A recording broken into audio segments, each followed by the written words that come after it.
जय हिंद। समाजवादी साथियों, यूपी विधानसभा में सपा ने किया नेता प्रतिपक्ष के नाम का ऐलान। जी हां, आज हम बात करेंगे समाजवादी पार्टी के मुखिया अखिलेश यादव जी को लेकर जो लगातार चर्चाओं में बने हुए हैं। जैसा कि आप लोगों को पता है, देश भर का जो लोकसभा का चुनाव है वो अब संपन्न हो चुका है और जहाँ पर देश में लोकसभा का चुनाव संपन्न हुआ, उसके साथ ही साथ सपा मुखिया अखिलेश यादव जी ने एक बेहतरीन, उम्दा और एक विश्वसनीय प्रदर्शन किया।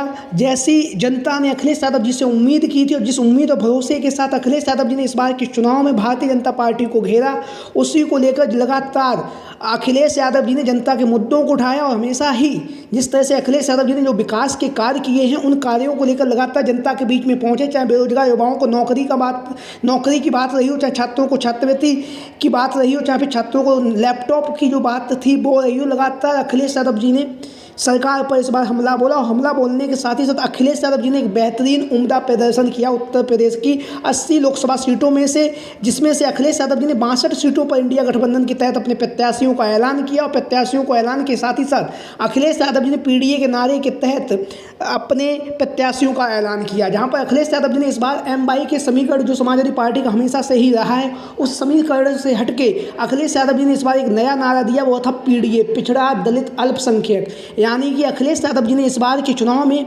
सर्व समाज को लेकर, चाहे वो अगड़ी जाति के नेता हों, चाहे पिछड़ी जाति के नेता हों, चाहे ओबीसी हों या फिर SC ST, दलित, मुसलमान, कोई भी हो, सबको बराबर की हिस्सेदारी दी है। और वही एक परिणाम है कि अखिलेश यादव जी ने बेहतरीन प्रदर्शन करते हुए देश की तीसरी सबसे बड़ी पार्टी समाजवादी पार्टी बनकर उभरी। 37 सांसदों के साथ अब सपा मुखिया अखिलेश यादव जी सदन में पहुंच चुके हैं। वहीं पर हम बात करेंगे, जो खबरें सामने आ रही वो हैं, जैसा कि आप लोगों को पता है, 29 जुलाई से उत्तर प्रदेश की जो विधानसभा है, वहाँ पर जो विधानसभा में मानसून का सत्र चलेगा। हालांकि सपा मुखिया अखिलेश यादव जी के द्वारा जो नेता प्रतिपक्ष का पद था, उस पद से अखिलेश यादव जी ने इस्तीफा दे दिया है। इस्तीफा देने के साथ ही साथ अब यहाँ पर समाजवादी पार्टी को अखिलेश यादव जी की जगह पर एक तेज तर्रा युवा और जोशीला और अनुभवी नेता की ज़रूरत है, जो विधानसभा में नेता प्रतिपक्ष की भूमिका को अदा कर सके। क्योंकि अखिलेश यादव जी ने जो पिछले 2 सालों में जिस तरह से विधानसभा में सरकार पर हमला किया, सरकार को घेरा, उसी का कहीं ना कहीं परिणाम है कि समाजवादी पार्टी ने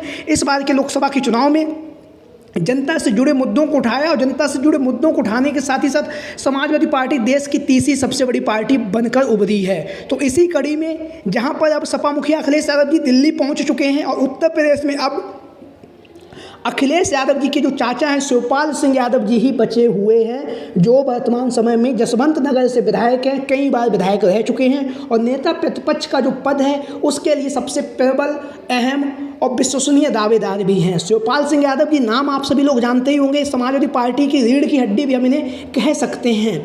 कहीं ना कहीं समाजवादी पार्टी आज अगर इतना ऊंचा जा रही है तो उसमें कहीं ना कहीं शिवपाल सिंह यादव जी की बहुत महत्वपूर्ण भूमिका है। जैसा कि आप लोगों को पता भी होगा, शिवपाल सिंह यादव जी राजनीतिक अनुभव तो है ही उनके पास। सदैव नेताजी मुलायम सिंह यादव जी के छोटे भाई हैं और नेताजी की जो चरखा दाव की जो राजनीति थी, उसमें भी शिवपाल सिंह यादव जी माहिर हैं। शिवपाल सिंह यादव जी के पास नेता प्रतिपक्ष का पद भी रह चुका है, वह समाजवादी पार्टी के प्रदेश अध्यक्ष भी रह चुके हैं। जब समाजवादी पार्टी की सरकार थी तो कई बार वह कैबिनेट मंत्री भी रहे और कई बार ऐसा भी मौका आया है कि शिवपाल सिंह यादव जी ने सरकारों को गिराकर समाजवादी पार्टी की सरकार भी बनाई है। पूर्वांचल से लेकर पश्चिमी उत्तर प्रदेश में हर तरफ शिवपाल सिंह यादव जी को लोग जानते हैं, उनके चाहने वाले हर जगह आपको मिलेंगे। और जैसा कि आप लोगों को पता है, 2009 से 2012 के बीच में शिवपाल सिंह यादव जी के पास जो नेता प्रतिपक्ष का जो पद है वो भी रह चुका है। उसी पद पे जब शिवपाल सिंह यादव जी ने उस समय में जब बहुजन समाजवादी पार्टी की सरकार थी, तो उस सरकार को जिस तरह से घेरा, उसी का परिणाम था कि 2012 के विधानसभा के चुनाव में समाजवादी पार्टी ने बेहतरीन प्रदर्शन किया, पूर्ण बहुमत से अपनी सरकार बनाई। उसमें कहीं ना कहीं शिवपाल सिंह यादव जी की अहम भूमिका रही है। और एक बार पुनः जब शिवपाल सिंह यादव जी समाजवादी पार्टी से अलग हो गए, उसके बाद समाजवादी पार्टी की स्थिति गिरती चली गई। जैसा कि आप लोगों को पता है, 2014 के चुनाव में लोकसभा में 5 सीटें जीती, 2017 में सिर्फ 47 विधायक समाजवादी पार्टी के जीतकर विधानसभा में पहुंचे। उसके साथ ही साथ 2019 में महज 5 सांसद जीतकर सदन में पहुंचे। लेकिन जब शिवपाल सिंह यादव जी सदैव नेताजी मुलायम सिंह यादव जी के निधन के बाद जब समाजवादी पार्टी में शामिल हुए, तब उत्तर प्रदेश की जो विधानसभा का जो चुनाव हुआ उसमें समाजवादी पार्टी 47 से 111 विधायकों पर पहुंच चुके। उसके साथ साथ मैनपुरी और घोसी, इन दोनों सीटों पर जो उपचुनाव हुआ, उस उपचुनाव में भी आप सभी लोगों ने शिवपाल सिंह यादव जी का जो रणनीति थी उसे आप लोगों ने देखा भी है। और उसके साथ जो लोकसभा के चुनाव में जो शिवपाल सिंह यादव जी ने जिस तरह से जाति समीकरण को साधा है, उसको ध्यान में रखते हुए समाजवादी पार्टी देश की तीसरी सबसे बड़ी पार्टी बनी और 37 सांसदों के साथ अब सपा मुखिया अखिलेश यादव जी दिल्ली कूच कर चुके हैं। और उत्तर प्रदेश की जो राजनीति है उसमें अब शिवपाल सिंह यादव जी को नेता प्रतिपक्ष बनाए जाने की खबरें लगातार चल रही हैं और लगातार जनता मांग भी कर रही है कि शिवपाल सिंह यादव जी को विधानसभा में नेता प्रतिपक्ष